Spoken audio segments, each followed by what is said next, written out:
சுண்டைக்காயில் புரதம், கால்சியம், இரும்புச்சத்து அதிகம் நிறைந்துள்ளன.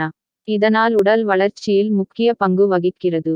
இதை வாரம் இருமுறை சமைத்து சாப்பிட்டால் இரத்தம் சுத்தமடையும். உடற்சோர்வு நீங்கும். சுவாசம் சம்பந்தப்பட்ட நோய்களின் தாக்குதலுக்கு இலக்கானவர்கள் அடிக்கடி சுண்டைக்காயை உணவில் சேர்த்துக்கொள்ள வேண்டும்.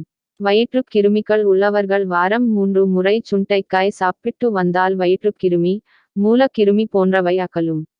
வயிற்றுப்புண் ஆறும். வயிற்றின் உட்புறச் சுவர்கள் பலமடையும். நுண்புழுவால் உண்டான நோய்கள், வலி நோய்கள் இவற்றை போக்கும். மலச்சிக்கலை போக்கி அஜீரணக் கோளாறுகளை நீக்கும்.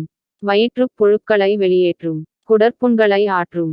சுண்டைக்காயை உலர்த்தி பொடியாக்கி சூரணம் செய்து நீரில் கரைத்து சாப்பிட்டு வந்தால் ஆசனவாய் அரிப்பு நீங்கும்.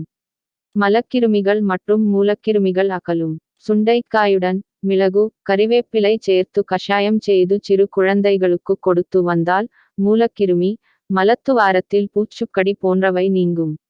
முற்றின சுண்டைக்காயை நசுக்கி மோரில் போட்டு ஊறவைத்து வெயிலில் காயவைத்து எடுத்து பத்திரப்படுத்திக் கொண்டு தினமும் எண்ணெயில் வறுத்து சாப்பிடலாம் அல்லது வற்றல் குழம்பாக்கி சாப்பிடலாம். இது மார்புச்சளியை போக்கும். குடலில் உள்ள கசடுகளை நீக்கும். சுண்டை வற்றலை நெய்யில் வறுத்து பொடியாக்கி சோற்றுடன் சேர்த்து பிசைந்து சாப்பிட்டு வந்தால் நீரிழிவு நோயினால் உண்டாகும் கை கால் நடுக்கம், மயக்கம், உடற்சோர்வு, வயிற்றுப் பொருமல் முதலியவை நீங்கும். மார்புச்சளி, தொண்டைக்கட்டு போன்றவற்றிற்கு சிறந்த நிவாரணியாகும். ஆஸ்துமா, காசநோயாளிகள் இதனை அருந்தி வந்தால் பாதிப்பு குறையும்.